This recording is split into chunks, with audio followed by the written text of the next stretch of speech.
Assalamualaikum warahmatullahi wabarakatuh.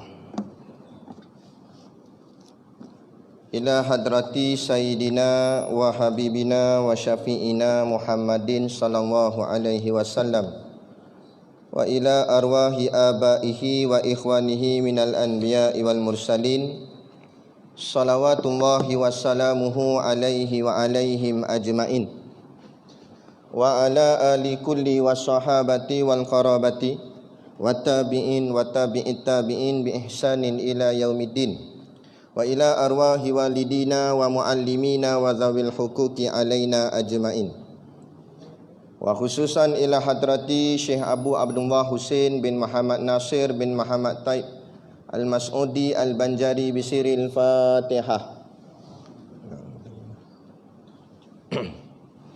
Bismillah. Alhamdulillah.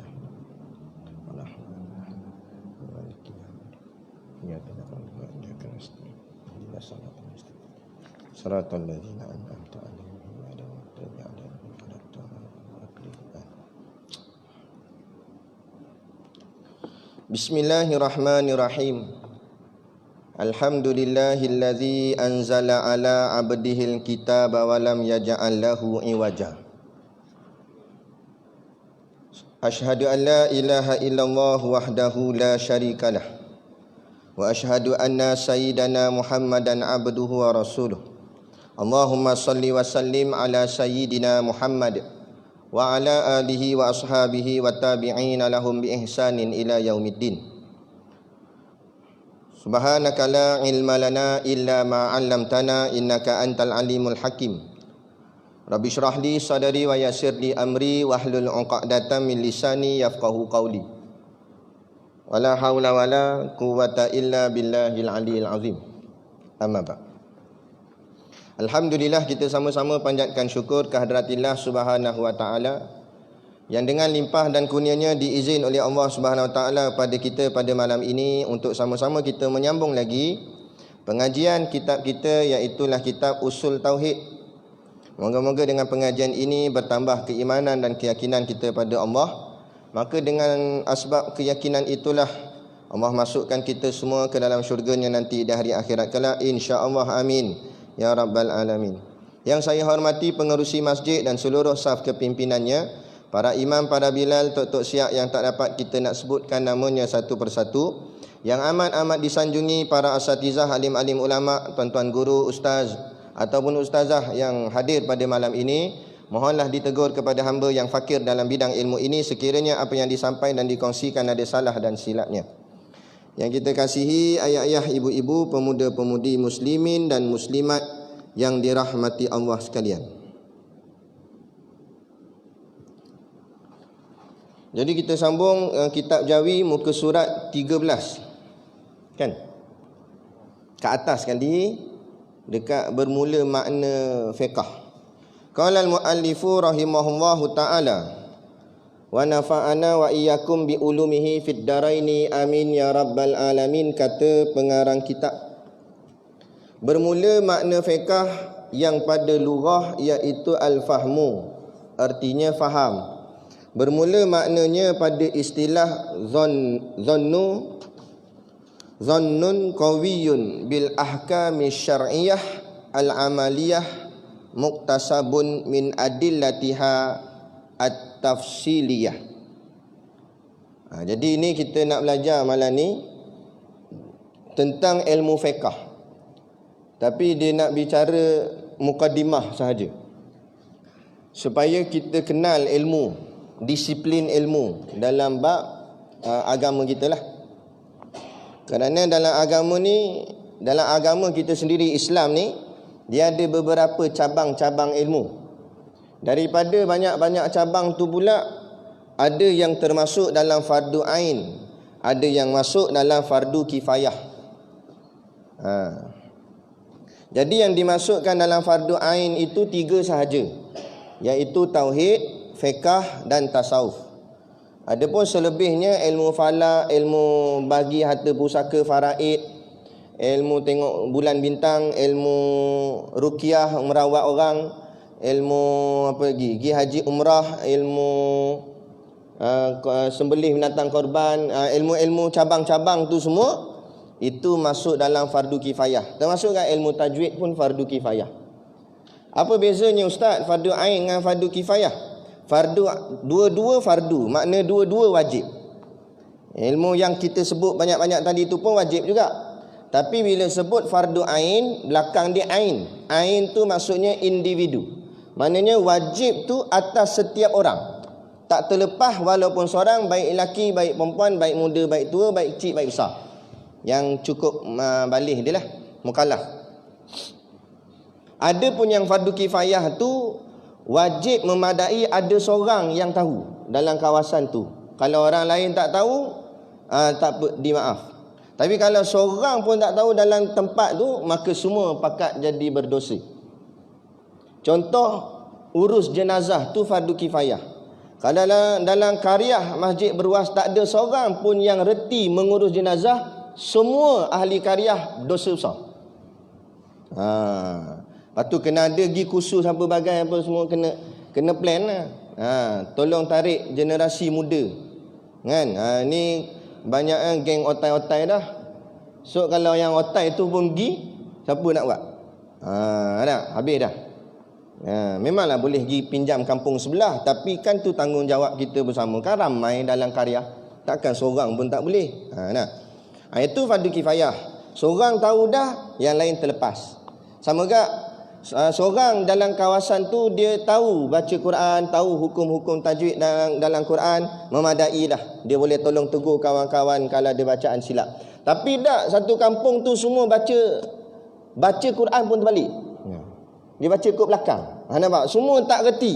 Tajwid tak reti, apa tak reti. Dosa besar semua. Tapi kalau tahu dah seorang, tak apa dah. Tu fardu kifayah. Tapi yang dikatakan fardu ain ni, tak kira. Semua kena tahu. Bukan mesti ada wakil, tak ada. Apa dia? Tauhid, fiqh, tasawuf. 3 ni je. Ni kita kena belajar sungguh-sungguh. Tauhid, ilmu akidah lah. Kita mengaji ilmu sifat 20 apa semua. Yang macam anda baca di surau cangkat tu ilmu tauhid tu sifat 20. Dah nak habis dah, nak sampai istinaq iftiqar. Kan? Kemudian pula ilmu fiqh, ilmu ibadat, sah batal ibadat, kena belajar. Apa hukum kalau semayang gini. Yang asas. Adapun yang dalam-dalam tu dah masuk fardu kifayah juga. Yang asas saja fardu ain. Yang asas tu mana? Yang dalam rukun Islam. Yang ni makna kata mengucap di kalimah syahadah, solat 500 hari semalam, puasa bulan Ramadan, menunaikan zakat, pergi haji. Tu dia kena belajar. Tak apa, tak lambat lagi pergi haji pun, belajar dulu cara-cara haji pun perlu. Nampak? Hadirlah kursus-kursus orang buat haji, walaupun nama tak naik lagi. Sebab ilmu tu dulu kena belajar. Itu namanya fardu ain. Kemudian lagi ilmu yang ketiga fardu ain, tasawuf. Tasawuf ni tazkiyatun nafs, mencuci hati. Macam tasawuf, macam kalau yang ikuti kuliah ana lah di surau kuartus polis, iaitu ilmu tasawuf, kitab Nawar Bagi Hati. Kalau kat sini ada ustaz lain yang baca, maka terlepas jugalah kewajipan kita untuk mengaji ilmu tasawuf tu. Tak ada masalah. Janji kena mengaji. Adapun tiga-tiga ilmu ni, tauhid kata ulama memadai kamu kenal sifat yang wajib bagi Allah, yang mustahil bagi Allah, yang harus bagi Allah. Kemudian kamu kenal yang wajib bagi Rasul, yang mustahil bagi Rasul, yang harus bagi Rasul. Tahu yang ini sudah dikira sah akidahnya, maka dia ni dikira tahu yang asas. Adapun dalam bicara tentang daur at-tasalsul, yang bicara terlampau dalam ulama-ulama tauhid yang kitab dia sampai tebal-tebal, yang tu tak perlu, bukan tak perlu apa. Mana kalau kita tak tahu pun tak mengapa bagi peringkat orang awam. Tapi ada pun orang yang memang khusus mengaji bahagian dia kena belajarlah. Kan? Kalau ilmu fiqh pula pun yang asas saja, yakni yang menunaikan kewajipan-kewajipan yang fardu ain atas dia. Macam kita sebut dah tadi, rukun Islam yang 5 tu. Adapun ilmu tasawuf, kata ulama seperti mana disebut dalam kitab Hidayatus Salikin, kata Syekh Abdul Samad Al-Palimbani, dia kata ilmu tasawuf kena mengaji sampai mati, tak ada berhenti. Tadi tauhid ada takat dia. Takat kita kenal Allah, kenal Rasul, sifat-sifat dia semua kita faham dah, selesai dah. Walaupun kita tak nak lanjutkan lagi, tak nak tambah lagi ke, selesai dah bahagian asas.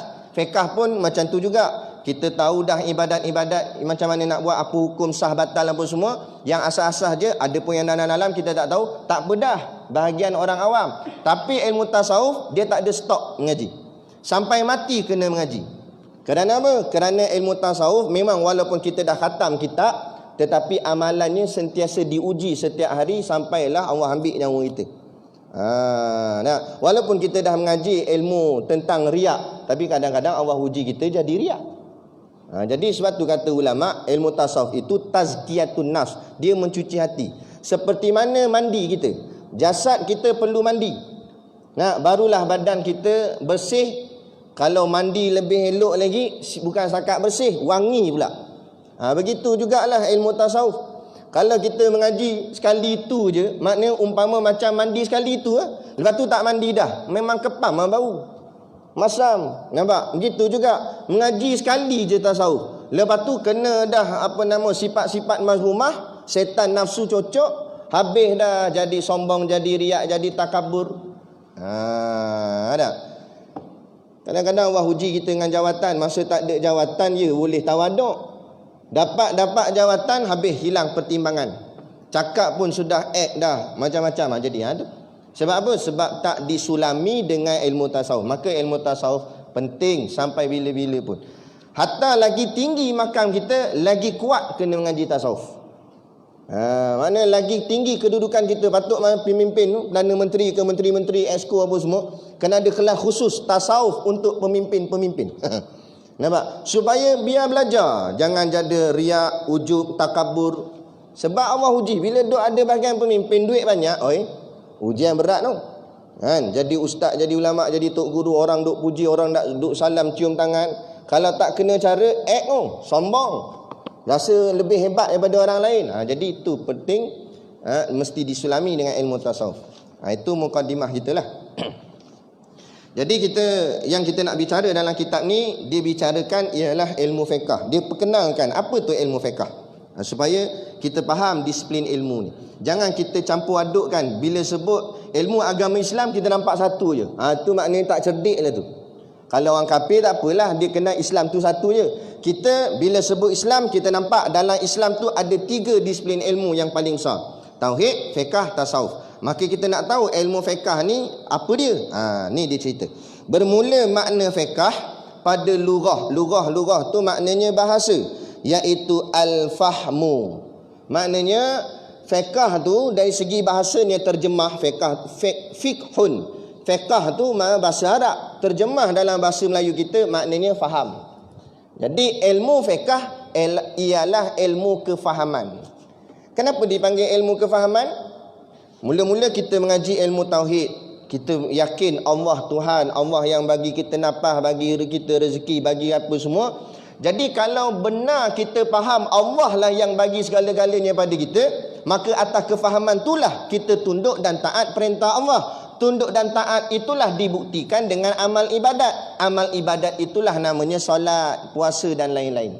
Sebab tu disebut sebagai ilmu kefahaman. Maknanya membuktikan orang tu faham bahawa dia kena tunduk dan taat pada Allah, maka dibuktikan faham itu dengan amal ibadat. Maka dinamakanlah dia ilmu fiqh, yakni ilmu faham. Dia yang tak semayang tu tak faham lah tu. Kan? Sebab dia tak faham kenapa dia kena semayang. Kalau semayang pun Jumaat je lah. Itu pun dia takut. Takut orang kata kafir pula tak datang semayang Jumaat. Kan? Tu.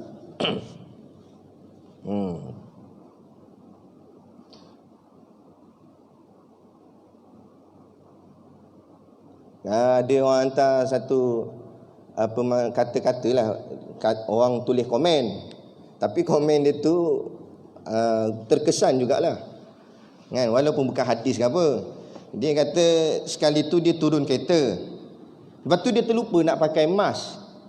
Kan? Lepas tu dia nampak kelibat polis. Berlari dia pergi kat kereta nak pergi ambil mask. Dia kata takutnya, dia kata macam buat dosa besar. Dia kata takut tak pakai mask tu macam buat dosa besar. Lepas tu dia buat kiasan. Bayangkan kalaulah malaikat kira kita tinggal solat tu 1 rakaat RM1,000. Agak-agak orang nak tinggal tak sembahyang? Tu dia kata, walaupun ni komen orang je, tapi tamparan hebat juga. Betul apa dia kata, kan? Kena dengan undang-undang 1,000, berlari nak ambil emas. Nampak? Lepas tu tadi saya tengok dalam grup, siapa yang share, dia buka wallet, dia kata bukan nak belagak lah, tapi ada 1,000 je dalam wallet. Tengok-tengok bukan duit, emas. Nampak, emas tu nilai dia 1,000. Nak. Aduh, macam-macam. Baik. Jadi dia kata itu makna ilmu faham. Bermula maknanya pada istilah pula. Tadi pada lurah, pada bahasa. Kalau pada istilah, istilah ni maksudnya pada sisi syarak. Apa pandangan syarak? Maksud pandangan syarak adalah pandangan alim-alim ulama. Apa yang dimaknakan dengan fiqh yang sebenar. Tadi makna bahasa je. Ini makna fiqh dari sudut pandangan agama, pandangan alim-alim ulama. Maka kata ulama yang menyusun akan maknanya itu, dia kata maknanya dhannun qawiyun bil ahkamil syar'iyyah al amaliyah muktasabun min adillatihat tafsiliyah. Yang artinya zannu, iaitu zon. Qawiyun, qawi itu makna kuat. Zon yang sangat kuat. Zon ni apa dia? Kita pernah hurai dah sebelum ni, tapi kita ingat balik. Banyak kali ulang pun lebih cekap lagi dalam kepala. Dia ada 5 keadaan hukum. Dia ada dipanggil jazam, jim zai mim, jazam. Dia ada dipanggil zon, zonun, zon. Ada dipanggil syak, shin kaf. Ada dipanggil waham, waw ha mim. Ada dipanggil jahil. Okey, jadi 5 ni. Yang dikatakan jazam ialah 100%. 100% yakin, 100% ikut, percaya. Kalau zon, dia tak 100%. Dia lebih banyak yang yakin, sikit aja tak yakin. Walaupun sikit tu sikit sangat. Contoh 0.0000001% tak berapa yakin, tak dimasuk dalam jazam, tapi masuk zon. Sebab sikit tak yakin, kuat yakin. Tu panggil zon. Tapi jazam tak ada langsung tak yakin tu, yakin semua. Tu jazam, beza dengan zon. Kalau syak pula 50-50. 50% yakin, 50% tak yakin. Kalau waham terbalik dengan zon. Kuat tak yakin, sikit aja yakin. Dia kata semayang aku tak percaya, puasa aku tak percaya, hudud lagi aku tak percaya, tapi poligami aku percaya. Itu waham. Bahagian tu je dia ambil, lain dia tolak. Wasam tu. Ataupun lagi yang paling last namanya jahil.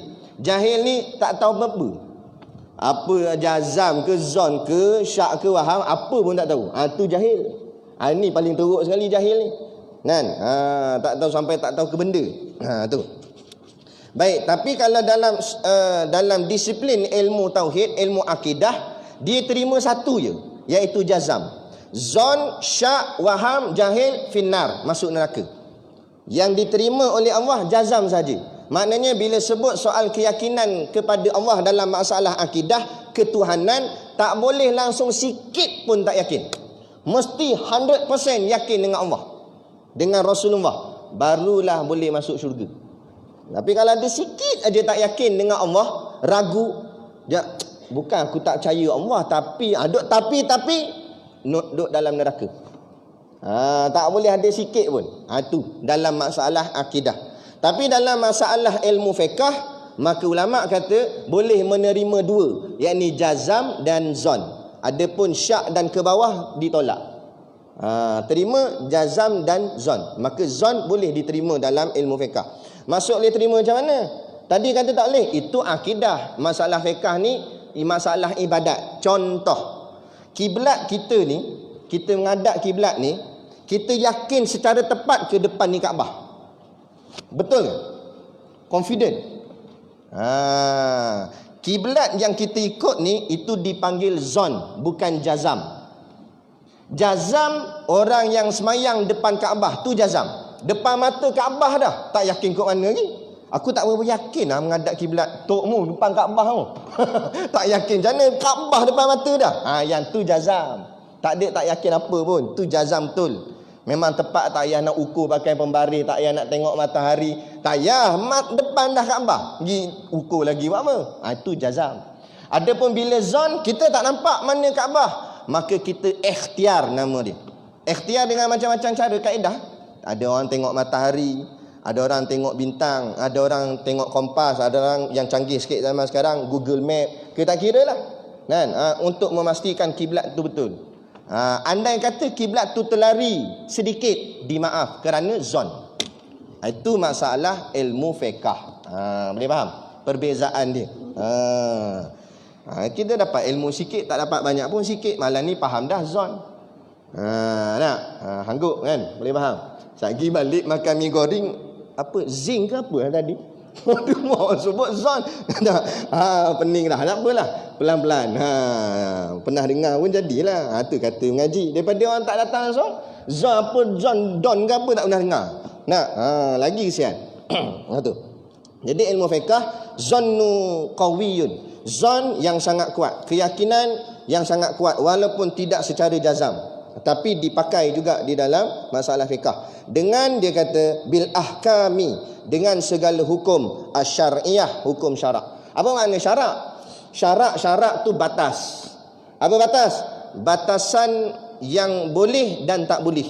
Apa boleh, apa tak boleh, tu syarak. Itu panggil syariat. Dia ada minimum, ada maksimum. Selagi mana kita duduk dalam had dia tu, bermakna kita dikira mengikut syarak. Kalau kita keluar daripada batas, itu yang orang kata dia telah melanggar batas syarak. Maknanya dia dah terkeluar daripada apa yang telah ditetapkan syarak. Saya bagi contoh. Dalam masalah aurat, 4 mazhab ada sedikit perbezaan. Kan? Tapi empat mazhab, jumhur ulama semua sekali, mazhab Maliki, Syafi'i, Hambali, Hanafi, sepakat semua kata lelaki yang bukan mahram bertemu dengan perempuan yang bukan mahram, yakni ajnabi yang boleh menikah, maka lelaki itu batasan aurat paling minimumnya pusat sampai lutut. Tu paling minimum. Tetapi bila sampai ke tahap maksimumnya, kan? Bila sampai ke tahap maksimumnya ada beza di kalangan ulama. Kalau ikut mazhab kita, mazhab Imam Syafi'i, dia kata lelaki yang ajnabi berhadapan dengan perempuan ajnabi tutup semua sekali melainkan mata sahaja.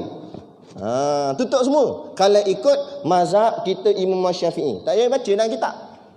Tutup semua ni, mulut-mulut pun tutup, pakai mask. Kan, sarung tangan pakai, pakai baju PPE tu. Tu ikut betul. Itu yang sebenar.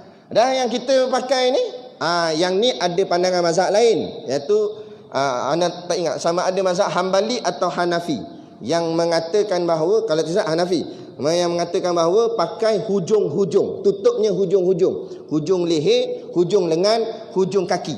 Macam kita pakai jubah ni, itu sudah memadai. Ada.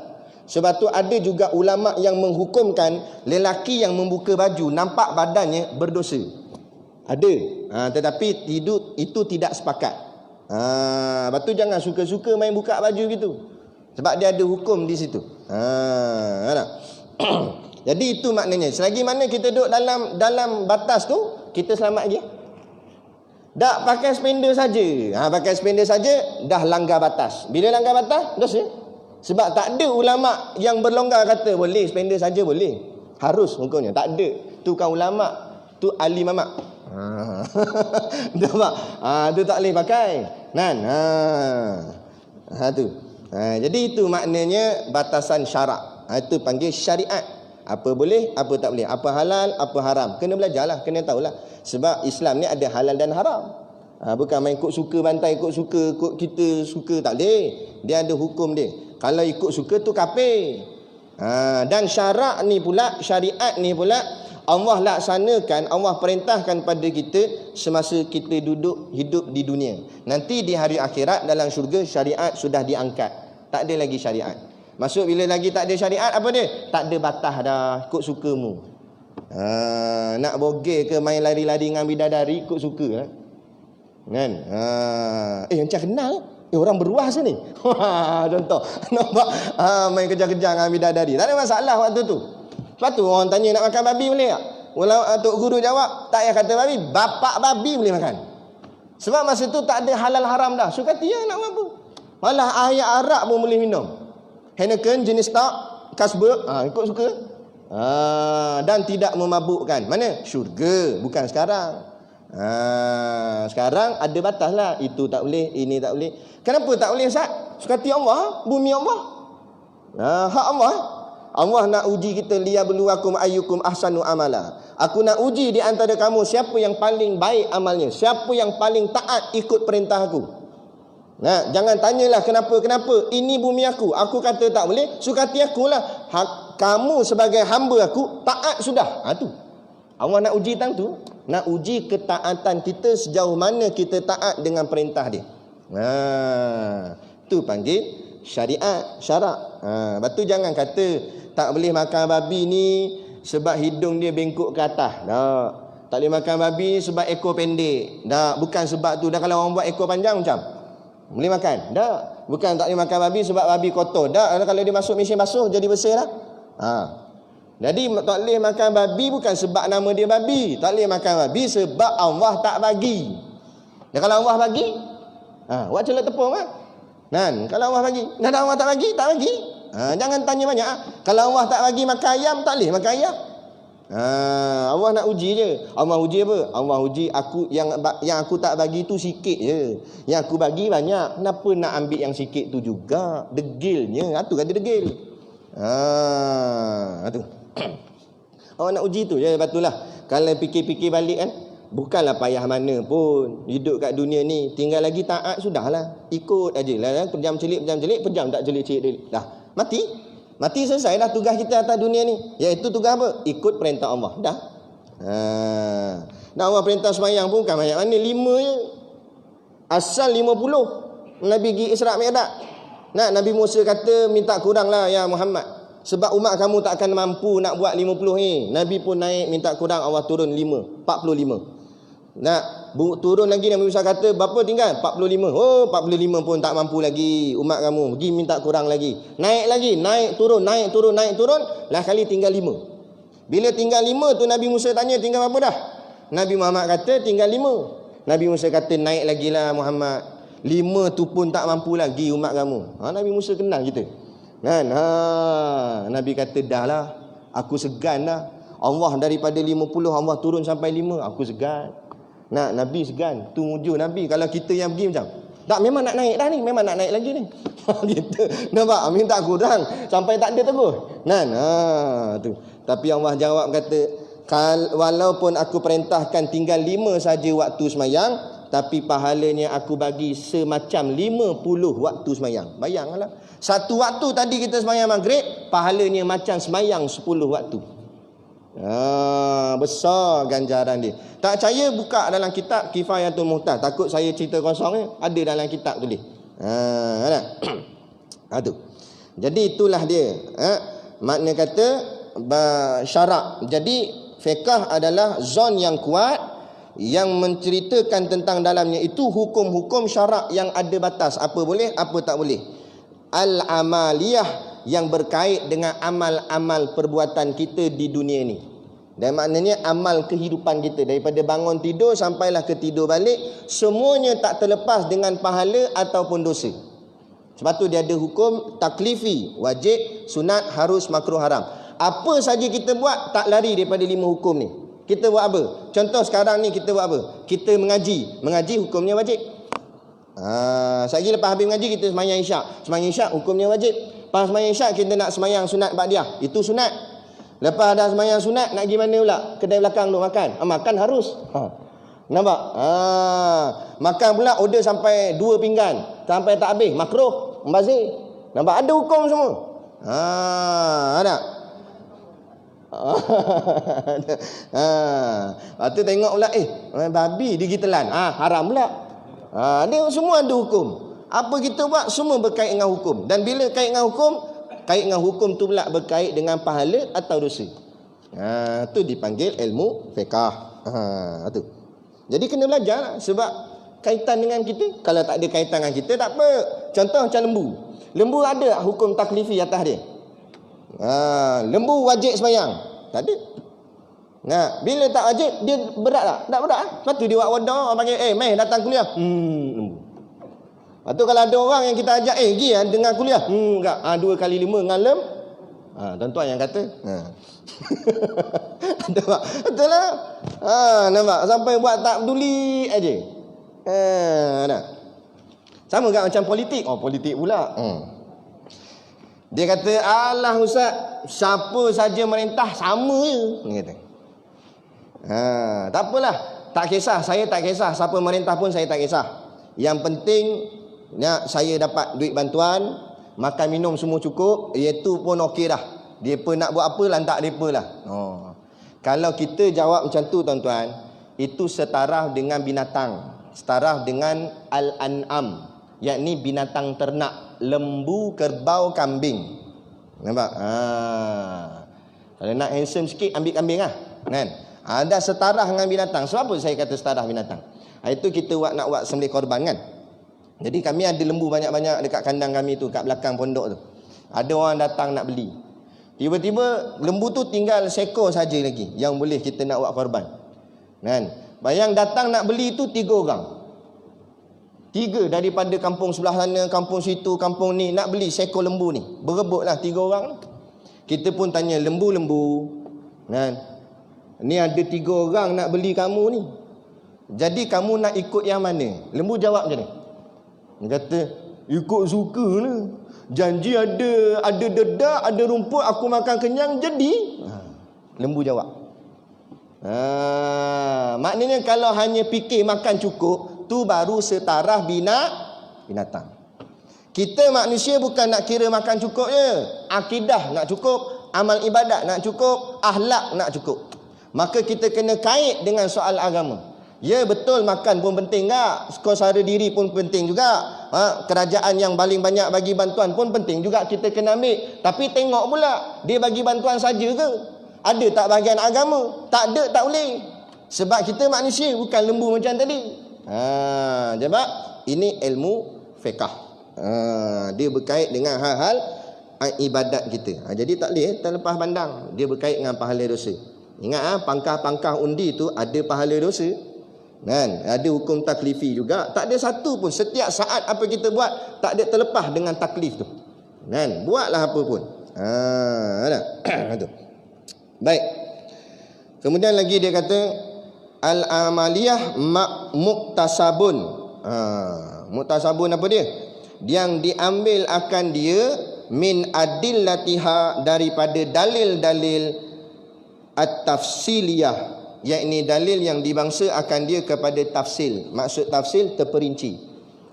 Jadi setiap hukum yang dikeluarkan bukan main atas pagar begitu, bukan main cakap mulut. Maka ulama-ulama yang bertanggungjawablah yang bertaraf imam mujtahid.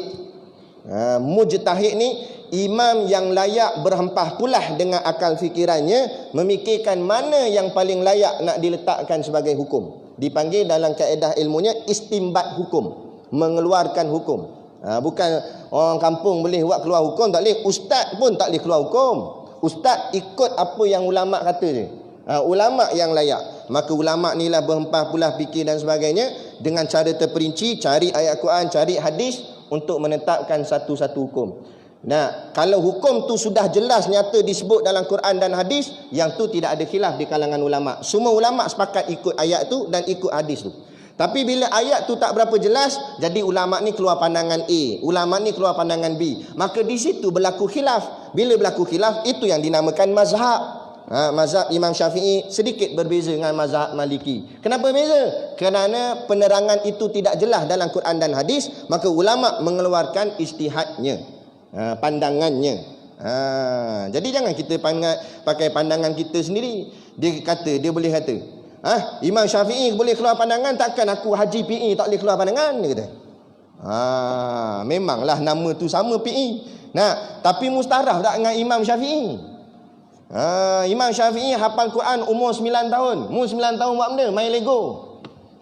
Main guli. Mana reti lagi? Iqra' pun tak tahu lepas lagi ke tak. Imam Syafi'i 9 tahun 30 juzuk Quran dalam dada.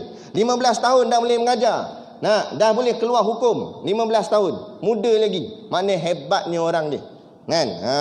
Jadi nak kira jauh sangat kita dengan Imam Syafi'i. Jadi kita tak payahlah keluar pandangan sendiri. Ikut pandangan ulama' sudahlah. Gitu. Sebab mereka yang bertanggungjawab nanti depan Allah Ta'ala. Kita tinggal ikut je. Macam driver lah. Kita tak erti bawa bas, kita bagi driver tu bawa. Asal dia bawa elok, kita duduk dalam pun selesa, boleh tidur dah apa lah. So kalau bila sampai roadblock, polis tanya kenapa, siapa yang jawab? Penumpang ke driver? Driver yang jawab. Kita macam tu, kita ikut Imam Syafi'i. So nanti kalau Allah tanya, Allah tanya Imam Syafi'i, kita ikut sudah. Itu dipanggil taklid mazhab. Mengikut mazhab dalam masalah fiqh. Adapun dalam masalah akidah, dia tak boleh taklid. Kita kena faham dengan ilmu dan kita kena yakin dengan sendiri. Bukan ikut-ikut orang. Fiqh tak apa main ikut-ikut. Kan? Tu. Jadi itulah makna fiqh dari segi syarak. Kemudian ada sikit lagi dia buat contoh bawah ni. Dia kata seperti mana contoh dalam ni lah, dalam kurungan ni, bi ayyuqala aqimu min qaulihi ta'ala aqimus salata amrun wal amru taratan lil wujubi wa taratan lin nadbi fal amru huna lil wujubi faquluhu aqimus salata lil wujub. Apa makna dia? Artinya dengan bahawa dikata orang bermula aqimu, yang dimaksudkan dalam ayat Quran aqimus salah. Apa makna aqimu? Artinya diri oleh kamu. Daripada firman Allah Ta'ala aqimus salah, artinya diri oleh kamu itu artinya diri oleh kamu akan sembahyang. Suratul Baqarah ayat 43. Iaitu bila sebut ada perkataan aqimu, ulama ni bukan main mengaji kuliah bulanan tiap-tiap bulan lepas tu jadi ulama dah. Ngaji sampai puluh-puluh tahun, macam-macam bidang ilmu. Kita ni baru mengaji kitab usul tauhid. Ulama bukan ngaji kitab ni je. Ulama mengaji ilmu mantik, ilmu bayan, ilmu balaghah, habis macam-macam ilmu alat. Bila sampai ke ayat aqimu, itu fi'il amar. Dari segi ilmu alat dia, bila disebut fi'il amar, itu maknanya kata perintah, maknanya kata suruh. Dirilah maknanya suruh. Aqimu solah, perintah suruh sembahyang. Maka maknanya sembahyang itu disuruh Allah. Keluar hukum disuruh. Dia begitu. Bermula suruh terkadang ada ia bagi mewajibkan dan terkadang ia bagi mensunatkan. Dalam masalah suruh pula pecah dua kata ulama. Ada suruh yang suruh wajib, ada suruh yang suruh sunat. Maka bermula suruh di sini iaitu bagi mewajibkan. Adapun pada ayat aqimus solah, kata ulama itu suruh wajib. Kenapa ulama kata suruh wajib? Dia banyak sumber. Salah satunya lah yang kita boleh kongsikan bersama. Bila ada perintah wajib dalam satu ayat Quran atau satu hadis, kemudian tengok tak ada tak perintah ancaman. Kalau ada perintah ancaman, maknanya perintah suruh yang tadi tu hukumnya wajib. Tapi kalau ada perintah suruh tapi tak ada ancaman, itu hukumnya sunat. Itu ulama, cara ulama nak mengeluarkan hukum. Sekarang ni Allah suruh sembahyang, aqimus solah, perintah suruh. Ada tak ancaman? Ada. Dalam ayat yang lain, dalam hadis yang lain. Fawailul lil musallin, neraka wail bagi orang yang sembahyangnya lalai. Lepas tu ada pula ancaman Nabi, siapa yang tak sembahyang akan dipecahkan kepalanya di dalam neraka. Bila ada ancaman, maka perintah tadi bukan sunat, wajib. Adapun kalau dia ada perintah suruh, Nabi suruh bersedekah, tapi ada tak ancaman siapa tak bersedekah duduk dalam neraka? Tak ada. Jadi bila tak ada ancaman, hukum sedekah sunat. Macam tu. Balik ni dia kata aku boleh jadi ulama dah. Aku dah faham dah kaedah. Jangan. Kita belajar kaedah je tapi tak layak lagi. Itu untuk ulama. Itu kita bagi tahu kaedah je. Dan ada juga lagi kaedah ulama kaji tengok perbuatan Nabi. Kalau satu-satu perbuatan Nabi tu Nabi tak pernah tinggal atau jarang sekali tinggal, maka ulama menetapkan ia wajib. Tapi kalau ada perbuatan yang Nabi kadang-kadang Nabi tinggal, maka itu dinamakan sunat. Contoh Nabi tak pernah tinggal sembahyang, maka ulama kata sembahyang tu wajib. Nabi sahabat tengok setakat mana Nabi pakai jubah dan sebagainya, jadi ulama sepakat syakat itulah tutup aurat. Tapi bila bahagian serban ataupun kopiah, ulama kata sunat. Sebab apa? Sebab ada ketika Nabi menanggalkan serbannya. Ada kadang-kadang Nabi lilit macam ni, ada kadang-kadang Nabi buka, Nabi sarung atas kepala macam ni, macam tudung tu. Ada kadang-kadang Nabi letak di atas bahu. Kan? Ada kadang-kadang Nabi berkopiah saja, kadang-kadang Nabi buka kopiahnya nampak rambutnya saja. Jadi bila ada kadang-kadang Nabi tanggal, tapi Nabi kerap bersama dengan perbuatan tu, maka perbuatan tu dipanggil sunat. Kenapa sunat? Sebab ada juga seketika ada Nabi tinggal. Cuma tak kerap lah tinggal tu, seketika sahaja. Maka jadi sunat. Itu cara-cara ulama mengeluarkan hukum lah. Tapi bukan main senang-senang gitu je, dia kaji banyak. Lepas itulah kita ada jabatan mufti. Ada pun perkara-perkara yang memang dah tetap lama, itu mereka tak bahas. Ada pun perkara-perkara yang baru mendatang, macam mana nak buat? Itu yang mereka buat muzakarah nama dia. Kalau kita yang kat kedai kopi tu bukan muzakarah, tu muzakarut. Kita bukan mufti. Yang mufti dia muzakarah dengan ahli-ahli panel dia, bincang macam mana nak buat. Okey, ini masalah wabak COVID-19 ni. Atas nasihat bahagian orang kesihatan, dia kata wabak ni boleh berjangkit dengan cepat kalau jaraknya dekat. Okey, kita bincang macam tu, kita buat semayang jarak. Tapi tidak membatalkan yang wajib. Semayang tetap didirikan sebab itu wajib. Adapun berjemaah itu sunat. Dan meluruskan saf pun bukan wajib, meluruskan saf itu sunat. Sebab tu kalau meluruskan saf tu wajib, kalau saf bengkok tak sah semayang. Nampak? Sah bengkok sah lagi semayang, cuma cacat semayangnya. Maka dilonggarkan yang sunat kerana ada masalah wabak. Maka jadilah keluar fatwa hukum semayang dijarakkan. Jadi kita pun tak payah ngomel lah, kenapa semayang jarak? Tak payahlah, itu bahagian mufti dah, bahagian ulama dah. Tinggal lagi kita ikut lah. Macam kita pergi kedai makan lah. Tak payah tanyalah orang kedai tu, telur ni telur ayam mana? Ayam yang mana satu telur ni? Tak payah tanya. Kan kawan tu ambil telur, kulit telur sumbat atas muka. Nak makan ke tak nak ni, dia kata. Aku dah goreng siap ni, hang tinggal makan dah lah. Gitu kat ulama. Ulama dah cari berhempah pula ayat Quran, hadis apa semua dikumpulkan untuk keluarkan satu hukum. Selesailah. Kita tinggal ikut sebab kita bukan chef. Kita tukang makan je tadi kat kedai tu. Kalau bahagian tukang masak, dia kena cari mana telur, mana sayur, mana berah, mana ni. Tu. Lepas tu nak tengok yang keluar hukum pun kena tengok lah. Macam kita nak makan lah, kita pergi kedai kedai siam, bukan kedai siam okey lagi kalau di Islam. Kedai Cina ke kedai orang kafir, dah tahu dah dia kafir, kita ragu dah dia dengan cara halal haram makanan dia, kita pergi makan juga, salah lah. Sama juga kalau kita pergi ikut pandangan hukum yang dikeluarkan oleh orang kafir, barulah salah. Tapi yang keluarkan hukum ni orang kafir ke ulama kita? Ulama dah. Kita dah tengok tukang kedai tu elok, bagus, jaga semayang, kai kopiah, orangnya soleh, orang yang baik, kita yakin dah lah segala yang dia masak tu halal. Kan? Tak payah pergi masuk dapur lah, cari. Cek nampak kan kawan tu ketuk dengan periuk tu. Kan? Kan? Tu maksud dia macam tu. Ini yang ilmu fiqh ni. Tu kena mengaji baru faham. Tu.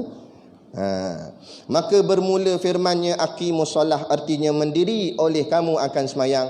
Al-Baqarah 43, iaitu bagi mewajibkan tiada bagi sunat. Maka kias olehmu akan dia bagi yang lain daripada wajib pula. Dan juga begitulah perkara-perkara wajib yang lain, seperti contoh ini juga dimasukkan. Kemudian kita berhenti di sini, kita akan sambung. Bermula dihantar akan ini ilmu, iaitu atas segala perbuatan mukallaf daripada sekira-kira beberapa hukum. Di situ nah. Kemudian boleh tak ambil masa sikit? Ada orang tanya soalan. Jadi tanggungjawab juga, orang dah tanya, kita tolong jawab lah. Kita ringkas-ringkas je. Soalan dia kata, Ustaz, nak minta pandangan Ustaz. Ada dua orang hamba Allah ni, mereka ni dulu masa muda-muda dulu leka dengan dunia. Apabila dah masuk usia senja ni dia panjang. Seorang dari mereka baru tersedar, maka ia mula berjinak-jinak dengan masjid, beribadat, tetapi ibadatnya tanpa ilmu, hinggalah ke akhir hayat kedua-duanya. Jadi kalau ada kuliah pun mereka tak peduli. Lepas maghrib mereka cabut, bila masuk isyak mereka datang pula. Jadi apa beza antara mereka berdua ni? Saya pelia, ini soalan saya baca. Jadi semula-mula saya tak faham soalan tu, saya tanya balik, macam mana tak faham? Dia kata yang seorang tu dah tentu tak semayang. Ada dua orang. Dia masa zaman muda lara dengan dunia. Bila dah koi tua ni, dua orang yang bersahabat baik ni, seorang tu tersedar, seorang lagi hanyut lagi. Jadi yang seorang ni memang tak semayang lah, buat tak kisah je hal-hal ibadat ni. Seorang ni dah berubah. Dia dah mulalah datang kat masjid. Yang seorang tu dia kata yang beribadat, yang tak ada ilmu itulah. Jadi bandingannya ada yang ibadat tanpa ilmu dan yang langsung tak ada, yang tak beribadat itulah. Jadi dia kata dua orang ni tadi, seorang tu tak ada sedar diri apa, terus dia hanyut dengan dunia. Seorang lagi ni dah tersedar, mula dah datang masjid, beribadat sembahyang, tapi perangai dia bila dia kuliah dia lari. Seorang papan tarik papan, buah keranji dalam lori. Suruh makan dia datang makan, suruh mengaji dia lari. Ni puak-puak ni lah. Kan? Jadi soalan dia, apa beza dua orang ni? Tu soalan dia. Baik, yang pertama kita tuan-tuan pun boleh jawab dah tak semayang apa semua. Memang habis dah lah, dosa lah, kompong-kompong dah lah. Tapi jangan kita kata kafir, sebab Imam Syafi'i kata tak boleh mengkafirkan orang selagi mana syahadahnya tak batal. Cuma kita kata dia fasik. Sebab apa? Buat dosa besar. Apa dosa besar? Meninggalkan semayang. Tak mengerjakan perintah Allah, tu fasik nama dia. Kemudian yang kedua ni pula, dia bagus semayang, datang masjid, tapi kuliah dia lari. Macam mana pula kira? Kan? Okey, baik. Orang yang kedua ni dia dapat pahala semayang. Nampak? Dia dapat pahala semayang, tapi tak dapat pahala mengaji. Bukan setakat dia begini. Okey, faham dulu dari segi pahala. Dia dapat pahala semayang sebab dia semayang, tapi dia tak dapat pahala mengaji sebab dia tak mengaji. Okey, yang tu soal pahala. Kemudian pula soal dosa. Kalau sembahyang dia tadi cukup rukun apa semua, maknanya sembahyangnya betul, kaedah sembahyangnya betul, rukunnya betul, syarat sah sempurna, segala yang diwajibkan dalam mendirikan sembahyang tu. Sebab tu dipanggil aqimu, bukan sembahyangnya tapi mendirikan sembahyang. Maksud mendirikan sembahyang, mendirikan akan hak-hak sembahyang, rukun-rukun dia. Kalau semua tu sempurna, sembahyangnya sah dan boleh pahala. Tapi yang kita takut sembahyang jenis ikut-ikut, bila tanya rukun pun terketar-ketar nak jawab. Betul. Ada beberapa orang janggut dah naik putih, tapi bila kita tanya, pakcik, rukun sembahyang ada berapa? Terkial-kial nak jawab. Nampak? Makna dia tak tahu rukun sembahyang, tapi dia sembahyang. Maknanya dia ibadat tanpa ilmu. Baca dalam kitab syarat sah sembahyang yang ke-8. Syarat sah sembahyang ada 8 semua sekali. Yang ke-8 dia tulis itu, mengetahui mana yang termasuk rukun dan mana yang sunat. Maknanya orang yang semayang itu syarat sahnya dia kena tahu cara semayang. Maknanya dia kena belajar. Kalau dia semayang kok hentam, dikhawatiri semayangnya tidak sah. Tak boleh main ikut-ikut. Ikut-ikut itulah bila tahiyat akhir kepala sengit. Betul tak? Berapa ramai duk buat tahiyat akhir sengit kepala? Ambil mana? Kitab mana rujuk? Ulama mana ajar? Ada ustaz mengajar kata kena sengit kepala? Tak ada. Kepala tegak. Lepas tu itu satu sengit. Hangguk pun ada hangguk. Kita pasal banyak lah. Cuma dan tak dan nak tegur je. Kan? Dia nak tahiyat, bila nak bagi salam dia hangguk. Jepun. Lepas tu dia hangguk. Dah pakai songkok longgar, campak songkok. Macam mana tu? Mana ada hangguk? Tak apalah, kalau kita tak tahu sebelum ni, kita belajar hari ni. Yang sebenarnya bukan hangguk, tengok tempat sujud itu sunat hukumnya. Jadi mungkin masa tu kepala kita tengah tegak, jadi kita nak ambil sunat, kita tengok tempat sujud, jadi nampak macam hangguk, padahal bukan hangguk. Dia tengok, dia pun bagi salam, Assalamualaikum. Bila toleh ke depan balik, mungkin kepala tu tengah tegak, jadi nak ambil sunat tadi, tengok tempat sujud gitu. Kan? Mungkin orang dulu-dulu buat betul. Dia tengok, dia tunduk pelan. Dia muda, imam tu tua dah, memang nampak pelan gitu ya. Dia style muda, gini.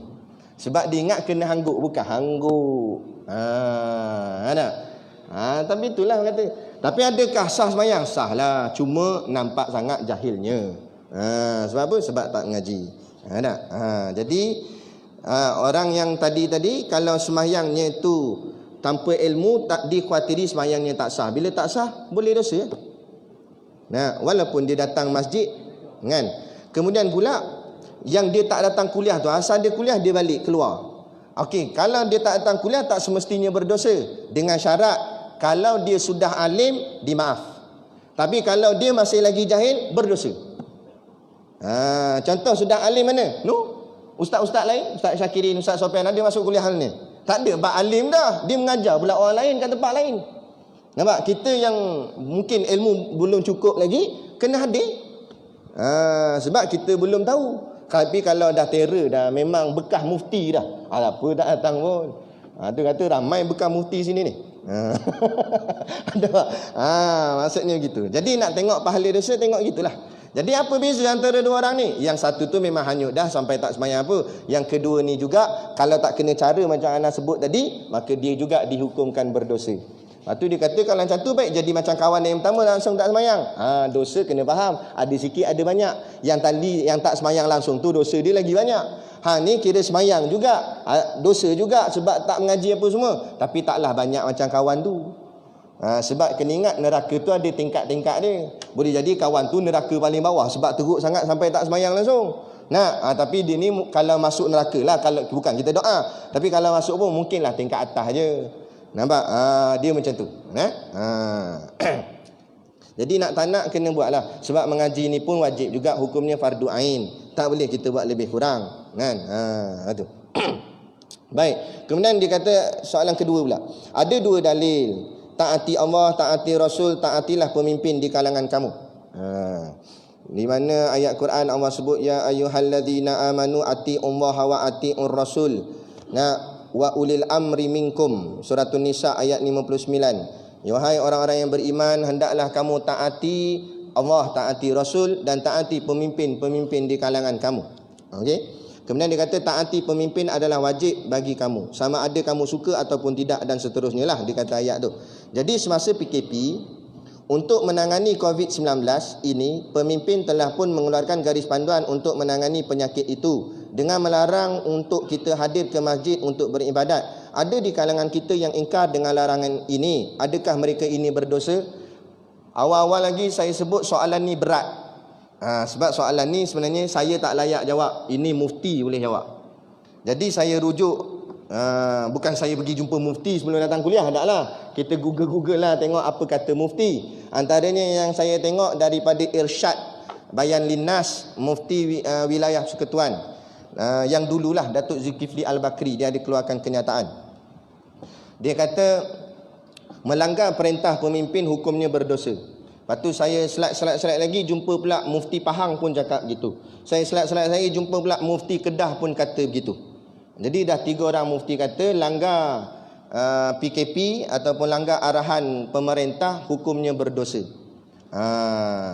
Tetapi di sana bila kita kaji-kaji juga, ada yang kata tak sampai hati nak memberatkan, nak mengatakan dengan dosa. Jadi sebenarnya begini. Hukum pahala dosa ni kita tak nampak dengan mata kepala. Sebab dia barang gaib. Jadi yang lebih tahu hanya semata-mata Allah. Allah tahulah pahala ke tidak, dosa ke tidak. Okey. Tetapi dari segi ulama mengeluarkan kenyataan tu berdasarkan ayat Quran, berdasarkan hadis, macam tadilah kita sebut tadi, dia kumpul-kumpulkan keluar satu pandangan hukum. Jadi dia kata siapa yang melanggar hukum pemerintah maka dikira berdosa. Tetapi dosa sungguh ke ustaz? Itu tak tahu, tunggu mahkamah Allah di padang mahsyar. Cuma dari segi dalilnya yang ulama jumpa itulah. Yang itulah yang juga saya boleh sampaikan. Kan? Kalau nak kira sungguh dosa, memang agak kita dengan anak-anak dosa kan ni tak pakai emas arahan kerajaan. Nampak? Jadi entah macam mana kita serahlah. Tapi beginilah. Kan? Nak kata berlonggar, ada orang rakam. Kan jadi isu. Tapi kita pandai-pandai kita lah. Makna kata dia kalau benda tu betul-betul memang mudarat, katalah tempat kita ni memang ada kes yang tinggi, kita selamba buat dek tak ikut juga, barulah dikatakan berdosa betul. Yang tu saya yakin memang berdosa sebab dia sengaja memudaratkan diri dan orang lain. Sedangkan benda tu dalam risiko. Tapi boleh jadi di tempat kita kawasannya hijau, maknanya tak ada kes pun, clear aja, tak ada masalah.